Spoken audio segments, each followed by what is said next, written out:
Hollywood থেকে টলিউডে পা রেখেছেন অভিনেত্রী পরীমণি। দেবরাজ সিনহা পরিচালিত ফিলুবক্সি সিনেমা দিয়ে টলিউডে অভিষেক হতে চলেছে তার।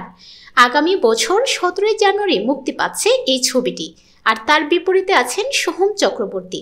এছাড়াও আছেন কলকাতার অভিনেত্রী মধুমিতা সরকার। এবার সামনে এলো সে সিনেমার পরীমণির লোক, যেখানে পরীর চরিত্রের নাম লাবণ্য। শীতিতে সিঁদুর লাবণ্যরূপে বড় চমক এই অভিনেত্রীর। সামাজিক যোগাযোগ মাধ্যমে ফিলুবক্সির পোস্টার তার ফেসবুক পেজে শেয়ার করেছেন পরীমণি। সেখানে পরীমণিকে মূলত ছবির লাবণ্যর চরিত্রে দেখা যায়। সেখানে কুর্তা গায়ে, কপালে টিপ, শীতিতে সিঁদুর ও হাতে বালাসহ এক অনবদ্য লুকে দেখা যায় এই অভিনেত্রীকে। ক্যাপশনে অভিনেত্রী লিখেছেন, লাবণ্যের সঙ্গে পরিচিত হন, যিনি তার উষ্ণতা ও আত্মবিশ্বাস দিয়ে সব কিছুকে প্রজ্বলন করে। বিশেষ করে তার চওড়া হাসি ও চমৎকার মন দিয়ে যিনি বুদ্ধিদীপ্তভাবে মানবিকতা এবং ভালোবাসাকে ছড়িয়ে দেয়।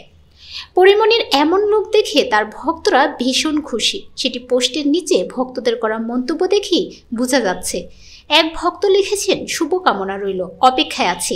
আরেকজন লিখেছেন ওয়াও। অন্য আরেকজন ভক্ত লিখেছেন, অনেক সুন্দর লাগছে পরীমণিকে।